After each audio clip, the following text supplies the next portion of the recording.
నమస్కారం NSTV news కి స్వాగతం. నా పేరు సంధ్య. ముందుగా వార్తల్లోని ముఖ్యాంశాలు. శివభక్త నయనార్గ ఖ్యాతి పొందిన భక్త కన్నప్ప కొండపై ధ్వజారోహణ ఘట్టం ఆద్యంతం రమణీయంగా సాగింది. మహాశివరాత్రి వార్షిక బ్రహ్మోత్సవాల ప్రారంభోత్సవంగా భక్త కన్నప్ప కొండపై ఆయన నేతృత్వంలో కైలాసనాథుని ఆలయం వద్ద ధ్వజారోహణ ఘట్టాన్ని విశేషంగా నిర్వహించారు. ఓం నమః శివాయ నామస్మరణల మధ్య ధవళ వస్త్రాన్ని అర్చక స్వాములు ధ్వజస్తంభం మీదికి అధిరోహించారు. వేద పండితుల మంత్రోచ్చారణల మధ్య దీక్షా గురుకుల్, వరద గురుకుల్, ఆలయ ప్రధాన అర్చకులు కరుణా గురుకుల్ నేతృత్వంలో సంకల్ప పూజలు ప్రారంభించారు.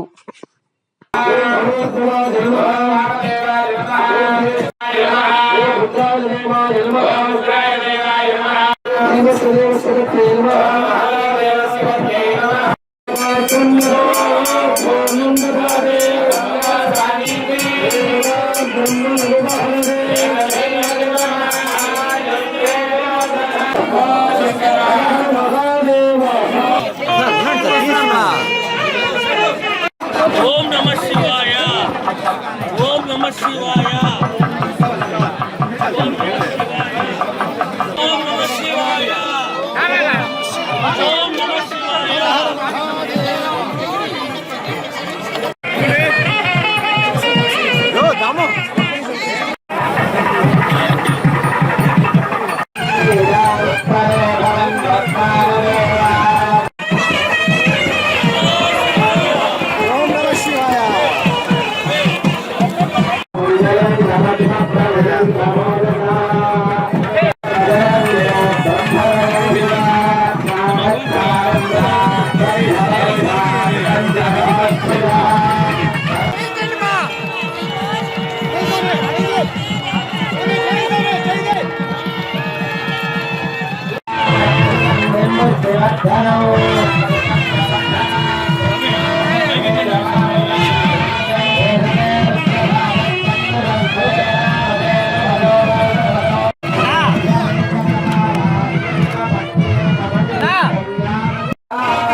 ఓం శ్రీ బ్రహ్మణే నమః, శ్రీ జ్ఞాన ప్రసూనాయ నమః. ఆగత్య ఆగత్య.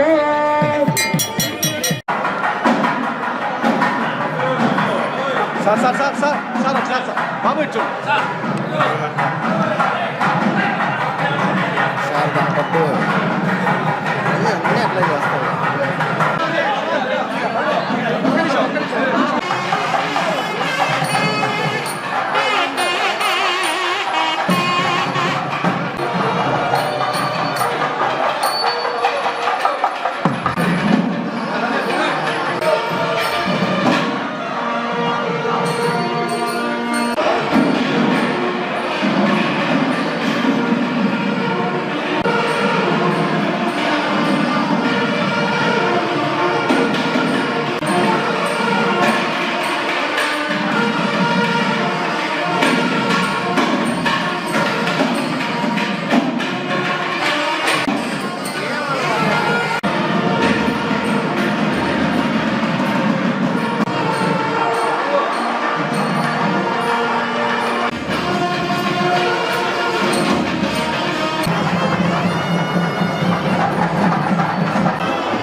దక్షిణ కాశీగా పేరుతున్నటువంటి శ్రీకాళహస్తి వాయులింగేశ్వరుడి యొక్క జ్ఞానప్రసూనాంబ సమేత శ్రీకాళహస్తీశ్వర స్వామి యొక్క మహాశివరాత్రి బ్రహ్మోత్సవాలు అంగరంగ వైభవంగా ఈరోజు ఫిబ్రవరి 10వ తారీఖు నుంచి ఫిబ్రవరి 23 వరకు జరుగు ఈ యొక్క మహాశివరాత్రి బ్రహ్మోత్సవాల్లో భాగంగా ఈరోజు మొదటి ధ్వజారోహణం శ్రీకాళహస్తీశ్వరాలయంలో భక్తుడికి ప్రాధాన్యత, ఫస్ట్ శివుడికి కాదు భక్తుడికి ప్రాధాన్యత కాబట్టి మొదటిగా ఆ యొక్క శ్రీకాళహస్తీశ్వర స్వామి యొక్క మహాభక్తుడైనటువంటి శ్రీ భక్త కన్నప్ప స్వామి యొక్క ధ్వజారోహణం జరిగింది.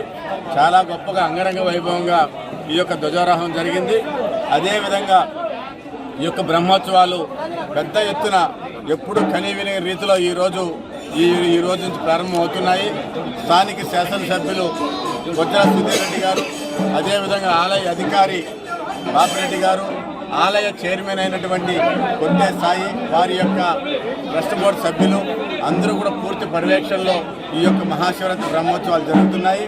మరి ఈసారి ఈరోజు అదేవిధంగా మరి కళా ప్రాంగణంలో ఈరోజు మొదటిగా జ్యోతి ప్రజ్వలన చేస్తున్నటువంటి ప్రముఖ దర్శకుడు మరి అనిల్ రావుపూడి గారి చేతి మీదుగా ఈరోజు కళా ప్రాంగణంలో జ్యోతి ప్రజ్వలన జరుగుతుంది. ఈ యొక్క కళా ప్రాంగణం సంబంధించి కూడా ప్రతిరోజు కూడా మరి ఈ యొక్క రాష్ట్రంలో ఉన్నటువంటి మంచి ఆర్టిస్టులు అందరూ కూడా వస్తున్నారు. అదే రకంగా శ్రీకాళహస్తి నియోజకవర్గం పక్క నియోజకవర్గం ఉన్నటువంటి కళాకారులు అందరూ కూడా వారి యొక్క నాటక ప్రదర్శన కావచ్చు, అదేవిధంగా నృత్య ప్రదర్శన కావచ్చు, అదేవిధంగా గాయకులు కావచ్చు, అందరూ కూడా పెద్ద ఎత్తున ఈ యొక్క శివరాత్రి బ్రహ్మోత్సవాల ఏర్పాట్లు అన్నీ కూడా పూర్తయినాయి. చాలా సంతోషం. మరి వస్తున్నటువంటి భక్తులందరికీ కూడా తెలియజేసేది ఏంటంటే అన్ని సౌకర్యాలు ఉన్నాయి. అందరూ కూడా ఎలాంటి ఇబ్బందికరమైన పరిస్థితి ఉండదు.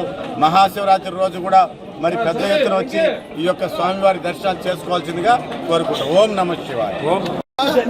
कैलासवासी भगवान श्रीकाళहस्तीश्वर शिव करोति नित्य कल्याणं करुणामयः श्री ज्ञानप्रसूनांबा समेत श्रीकाళहस्तीश्वर स्वामिने नमः. श्री ज्ञानप्रसूनांबा समेत श्रीकाళहस्तीश्वर स्वामी वाరి యొక్క ఆలయమునందు బాగా బహుళ అష్టమి నుండి కూడా అనగా ఈ వారం నుండి కూడా మహాశివరాత్రి బ్రహ్మోత్సవంలో 13 రోజుల పాటు అత్యంత వైభవోపేతంగా నిర్వహించబడుచున్నాయి. అందులో భాగంగా కూడా ఈరోజు మొట్టమొదట శ్రీ భక్త కన్నప్ప స్వామి వారి ధ్వజారోహణం కార్యక్రమం నిర్వహించడం జరిగింది. ఈ భక్త కన్నప్ప పూర్వజన్మంలో అర్జునుడు శాపం వలన బోయవాడిగా జన్మించి స్వామివారికి నేత్రదానం చేసి ముక్తి పొందిన భక్త కన్నప్ప. అందుకనే ఈ క్షేత్రంలో మొట్టమొదట కూడా భక్తుడికి ప్రాధాన్యత ఇస్తాడు పరమేశ్వరుడు. అందుకనే ఈ మహాశివరాత్రి బ్రహ్మోత్సవంలో మొట్టమొదటిగా కూడా భక్త కన్నప్ప స్వామివారికి ధ్వజారోహణ కార్యక్రమం నిర్వహించిన పిమ్మటే మరుసటి రోజున శ్రీ స్వామివారికి అనగా రేపు శ్రీ స్వామివారి ధ్వజారోహణ కార్యక్రమం ప్రారంభమవుతుంది. ఈ భక్త కన్నప్ప స్వామివారి ధ్వజారోహణ కార్యక్రమం పూర్తయిన పిమ్మట మన సకల దేవతలను కూడా శ్రీ జ్ఞానప్రసూనాంబ సమేత కాళహస్తీశ్వర స్వామివారి మహాశివరాత్రి బ్రహ్మోత్సవాలకు రమ్మని సకల దేవతలను కూడా ఆహ్వానించడం జరిగింది. అలాగే ప్రదోషకాలమందు స్వామివారి బ్రహ్మోత్సవంలో భాగంగా కూడా మొట్టమొదటిగా విఘ్నేశ్వర పూజ, పుణ్యాహవాచనము, అంకురారోపణము, మృత్సంగ్రహణము, వాస్తుశాంతి ఈ కార్యక్రమములన్నీ కూడా నిర్వహించబడతాయి. కావున భక్తులందరూ కూడా శ్రీ జ్ఞానప్రసూనాంబ సమేత కాళహస్తీశ్వర స్వామివారి మహాశివరాత్రి బ్రహ్మోత్సవం పాల్గొని శ్రీ స్వామి అమ్మవారి యొక్క ఆశీస్సులు పొందవలసినదిగా కోరడమైనది. ఓం నమః శివాయ.